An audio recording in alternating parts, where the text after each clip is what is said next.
Ouço Deus no murmúrio das águas dos rios. Ouço Deus no furor dos ciclones bravios. Ouço Deus no cantar matinais dos pardais. Ouço Deus no lamento de pobres mortais. Vejo Deus nas estrelas perenes de luz. Vejo Deus no esplendor que a alvorada traduz. Vejo Deus no suave perfume da flor.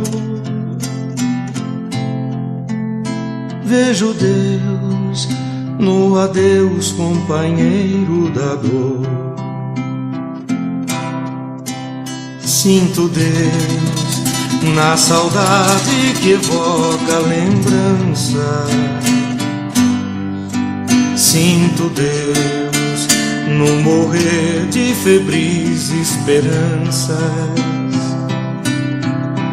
Sinto Deus na tristeza de ver-te partir. Sinto Deus na tua volta, irmão, a sorrir. Ouço Deus no murmúrio das águas dos rios.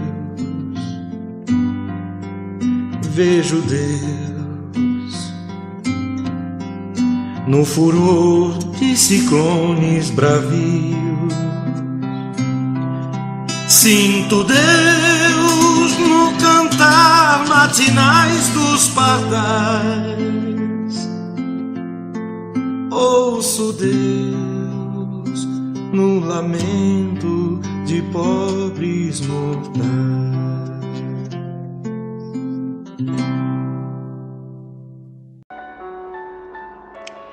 Boa tarde a todos. É com muita alegria que vamos iniciando o nosso encontro desta quinta-feira, agradecendo muito aos nossos mentores espirituais, a Jesus, o nosso mestre e divino amigo, e vamos nos ligando à equipe espiritual da Casa de Irmalina, todos os mentores espirituais que nos assistem, agradecendo por tudo que temos, por tudo que somos, por essas reuniões que mesmo à distância têm nos auxiliado tanto, trazendo o amparo para as nossas horas de necessidade. E rogamos a Jesus que encha os nossos corações de alegria, de fé e de esperança. E é com muita saudade e com muito amor que nós vamos envolver o nosso companheiro, o Senhor Júlio, que vai nos trazer o Evangelho desta tarde. Que assim seja, graças a Deus.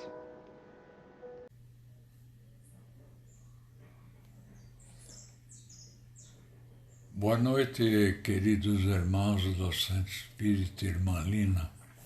Vamos estudar hoje mais um trecho dos Evangelhos, numa sequência histórica de nosso último estudo. O tema de hoje está em Lucas, capítulo 4, itens 16 a 30, diz Lucas. Jesus foi a Nazaré, onde tinha se criado. No sábado, entrou na sinagoga segundo seu costume. O termo sinagoga significa literalmente reunião, local de reunião. Era o local onde se congregavam os judeus para orar, e estudar os textos sagrados da Torá, a lei divina, composta pelos 5 livros atribuídos a Moisés: Gênesis, Êxodo, Levítico, Números e Deuteronômio, e também os livros dos profetas. As sinagogas eram construídas pelas inúmeras cidades da Palestina. Eram os centros da vida social e cultural de Israel. Nela também funcionavam escolas, cultos, tribunais, praticamente tudo. Havia sempre um salão principal com 3 fileiras de banco. Os homens ocupavam a parte do meio e as mulheres ficavam nas laterais, separadas, sem direito à participação. Essa tendência à não participação das mulheres nas atividades superiores do culto caracteriza as diversas seitas do cristianismo até hoje.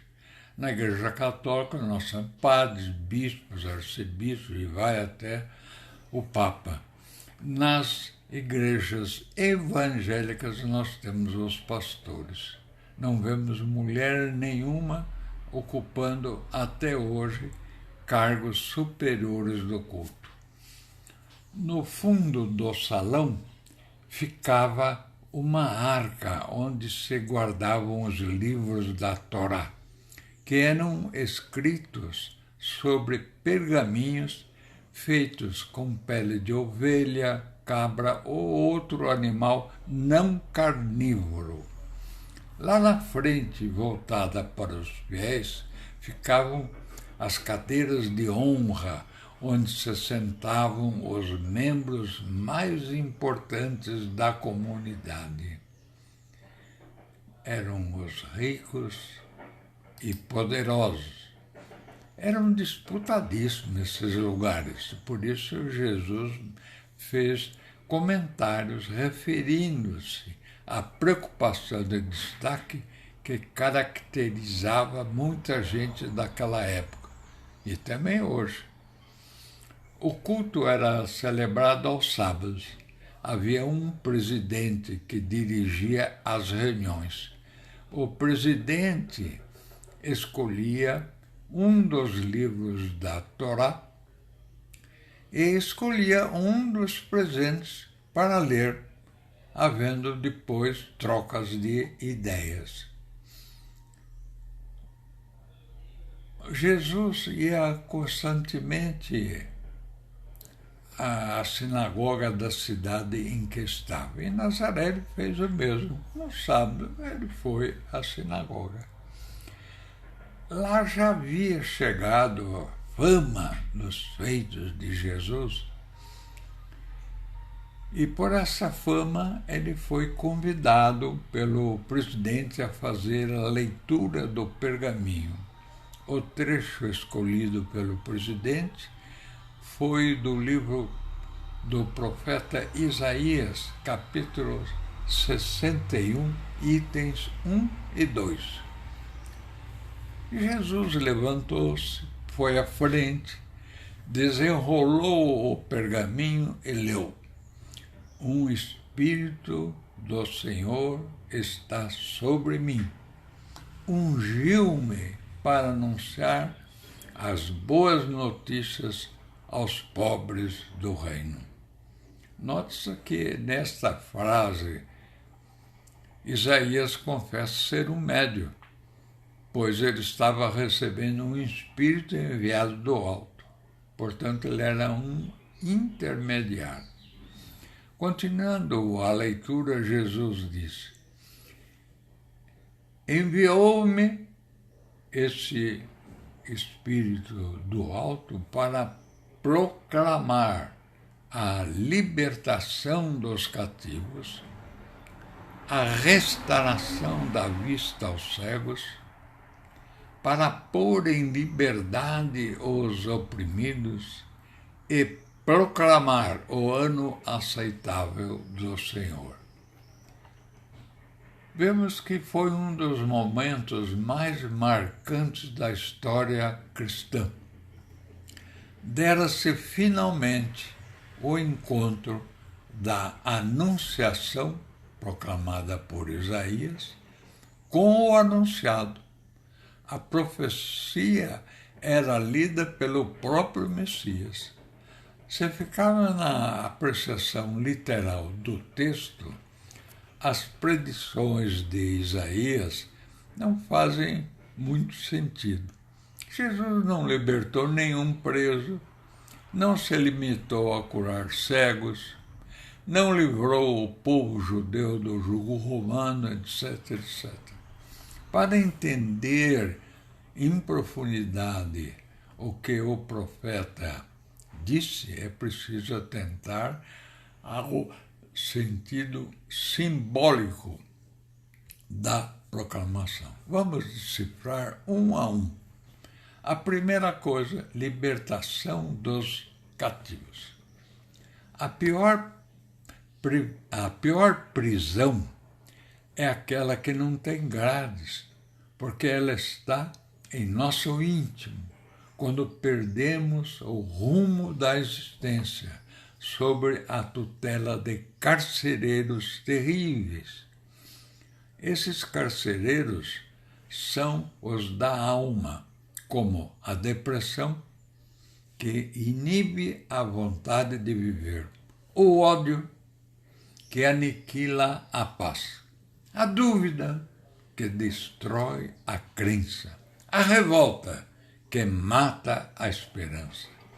Jesus nos ajuda a libertar, a arrombar as portas dessas prisões com a dinâmica de seu evangelho, anulando a depressão com o esforço do bem, o ódio com a força do perdão, a dúvida com os valores da fé e a revolta com a bênção da aceitação. A segunda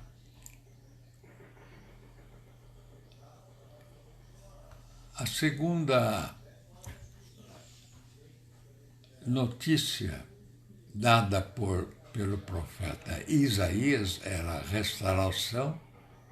Nós já vimos libertação dos cativos. Agora vamos ver a restauração da vista aos cegos. A pior cegueira é a da alma, porque não vemos por onde andamos e entramos por desvios perigosos de ilusão, perseguindo realizações efêmeras do homem perecível, sem considerar as necessidades do Espírito Eterno. Os Espíritos superiores nos dizem, antes que os olhos possam ver, devem ser incapazes de chorar. Hão de ter se tornado incapazes de verter as lágrimas do quê? Do orgulho ferido, das críticas desagradáveis, do abuso de observações desfavoráveis, dos insucessos e desenganos da existência. Aqueles que aderem aos conceitos de Jesus aprendem a não chorar por essas coisas, embora ainda possam chorar por causa da sua incapacidade de viver nas alturas. Com Jesus, aprendemos que a existência humana é uma jornada para Deus. Para seguirmos com segurança, faz-se indispensável iluminar com a luz do bem e da verdade, admiravelmente sintetizados nas lições evangélicas.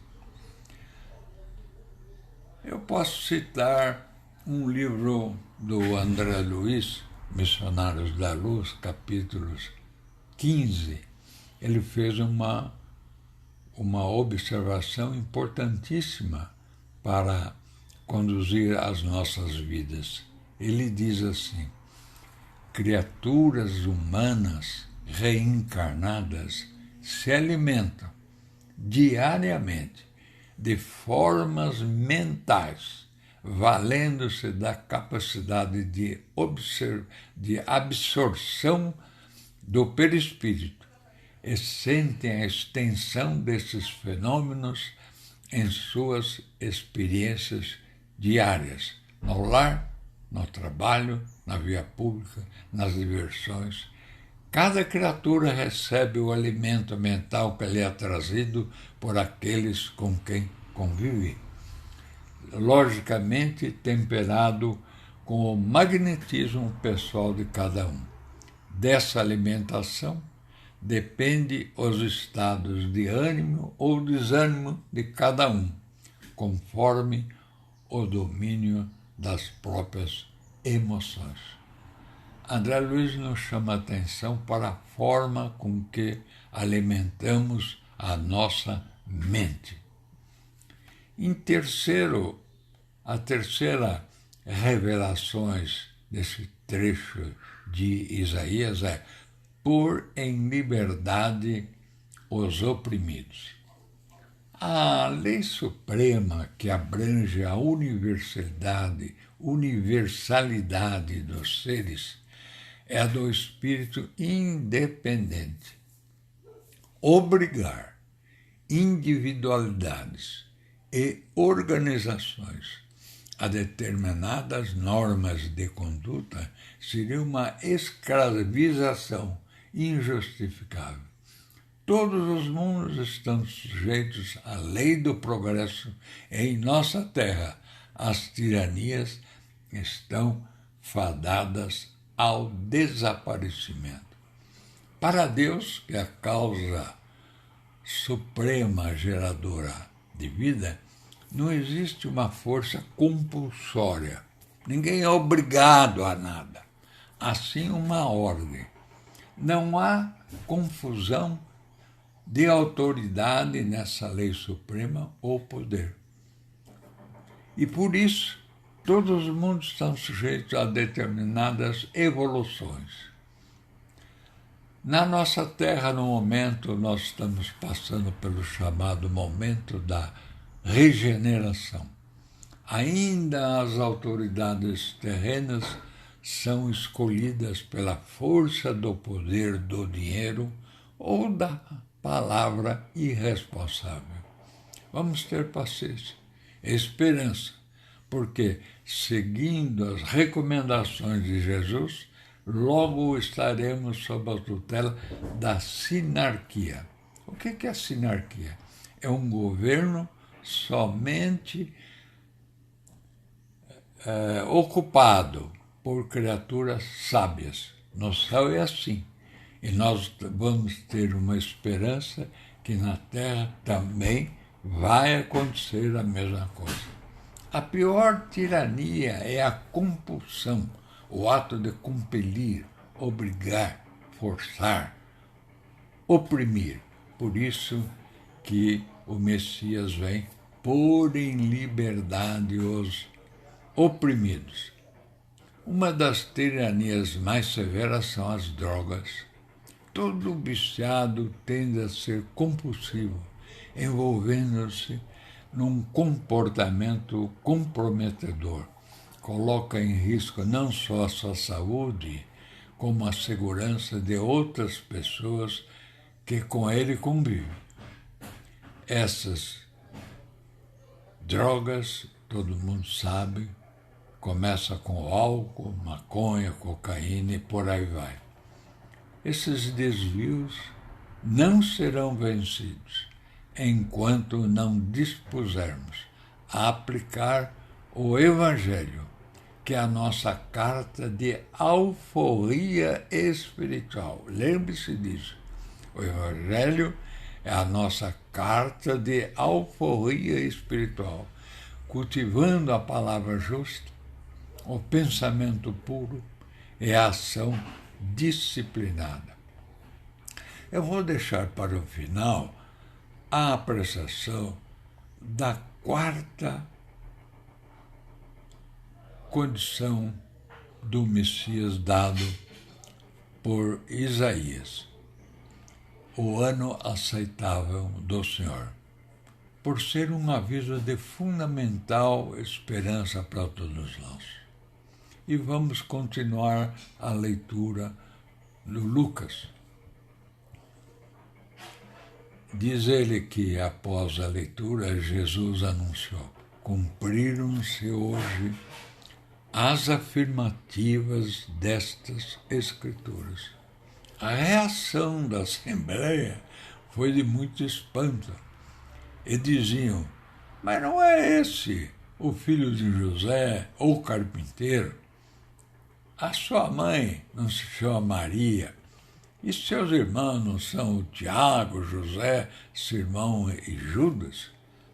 E aí Jesus respondeu a eles, porque eles estavam fazendo tititi, tititi, um barulho tremendo lá na Assembleia pela sua indignação. E Jesus estava se proclamando o Messias. Jesus respondeu a eles com um provérbio popular. E diz: em verdade vos afirmo que nenhum profeta é aceito na sua terra. A estranheza dos habitantes de Nazaré foi bem humana. É difícil, de fato, aceitar uma posição de destaque para alguém com quem convivemos, que conhecemos desde as limitações da infância. Por quê? Porque fere o nosso ego. E nós ficamos com inveja. A inveja sempre aborrece com o sucesso dos que lhes são próximos.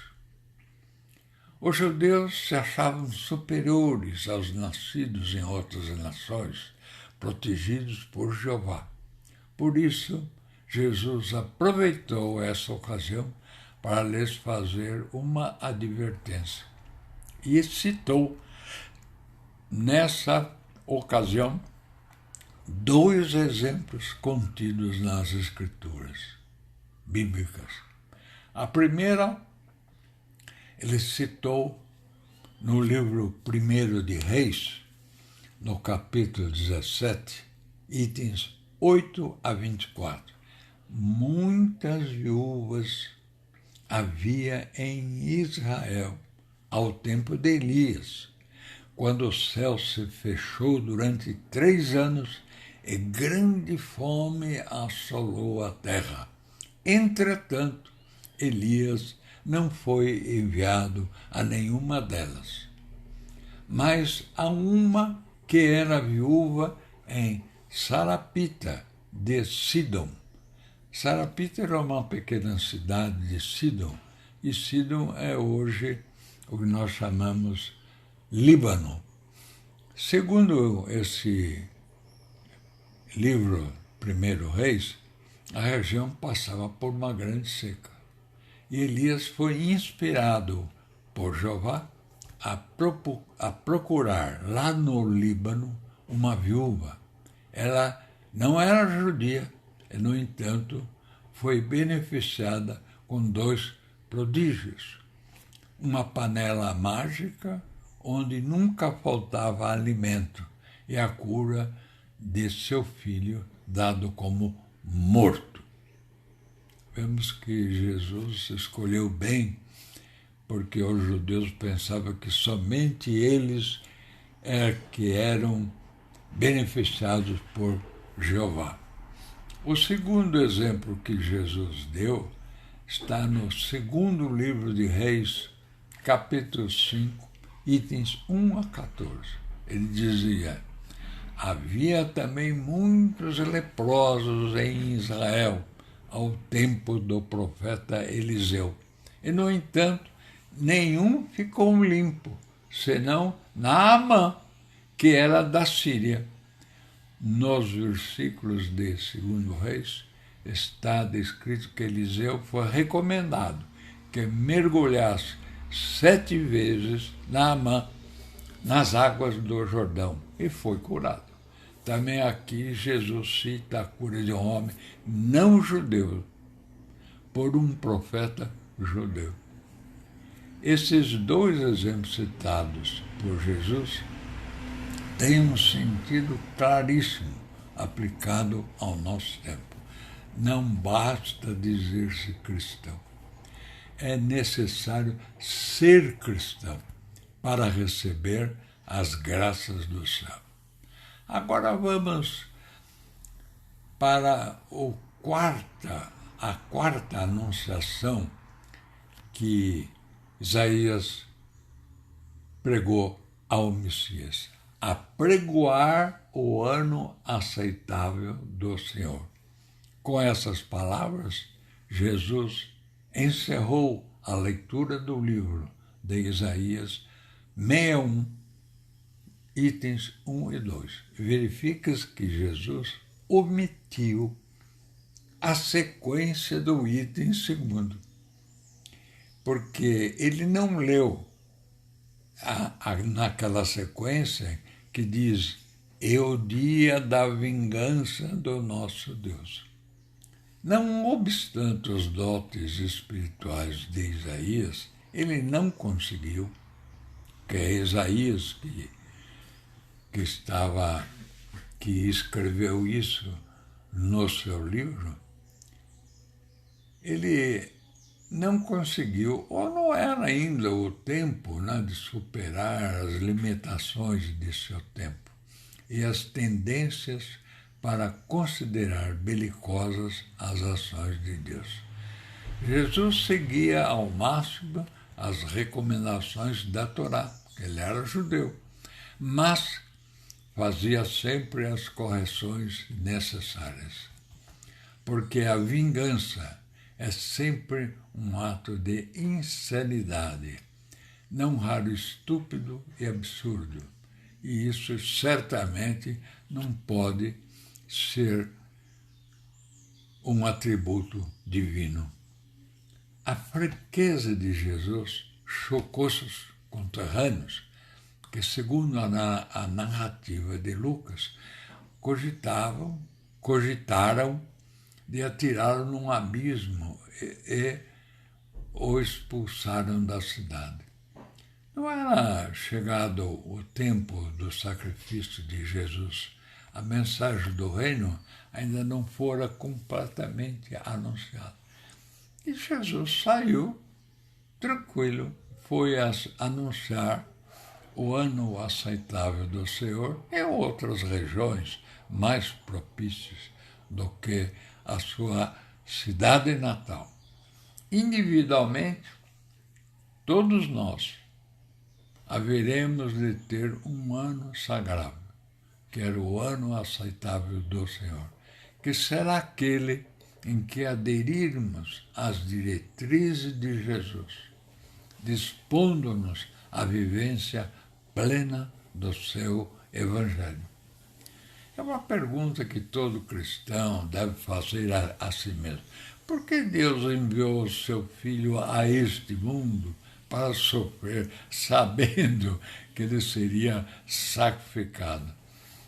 E um espírito superior nos responde: porque Deus não estava satisfeito conosco. Ele continua não satisfeito. E por isso enviou o seu Filho para nos ensinar a viver. E nós, infelizmente, ainda não aprendemos. Quem é esse Jesus? Jesus é aquele que norteia os nossos passos, o que comanda a embarcação da vida no planeta Terra. Diz Paulo, na Epístola aos Hebreus, no capítulo 5, item 6, tu és sacerdote eternamente, segundo a ordem de Melquisedeque. A ordem de Melquisedeque é a ordem mais elevada que aqui na Terra conhecemos. muitos o admiram, consideram um herói, um benfeitor, um anjo. Em verdade, podemos admirá-lo de muitas formas, mas a resposta correta e única, capaz de modificar as nossas vidas, é: devemos aprender a imitá-lo na vida cotidiana. Dizer-se cristão é muito fácil. O difícil é ser cristão. Mas há a solução enviada por Deus, que Jesus nos ensinou. Mas basta que meditemos antes de partir para qualquer ação. Ao recebermos uma ofensa, devemos perguntar: Jesus revidaria? Nunca devemos negar o perdão a quem nos ofendeu. Por quê? Porque Jesus nunca negaria. Nunca julgarmos sem indulgência a conduta alheia, porque Jesus nunca julgaria. E assim por diante. Jesus tirou a religião do campo da teoria e a levou à prática. Tudo que nos disse tinha um propósito. Ele falava com a certeza que tinha conhecimento dos propósitos do Pai. Nos ensinou as funções matemáticas da vida, com todas as respostas para os seus problemas. Nessa matemática, primeiro temos que descer ao vale da aflição, para depois escalarmos as alturas da glória celestial. Precisamos ficar primeiramente exaustos de viver sozinhos, antes de ter a comunhão com o Cristo Jesus, o caminho para Deus. Lembremos, Jesus foi o modelo que Deus nos venceu, e sendo o modelo, tentemos imitá-lo. É justo amá-lo, melhor ainda é copiá-lo. E assim nós terminamos o estudo desses ensinamentos que nos foram dados por Lucas e desejo que vocês fiquem na paz de Deus e até breve.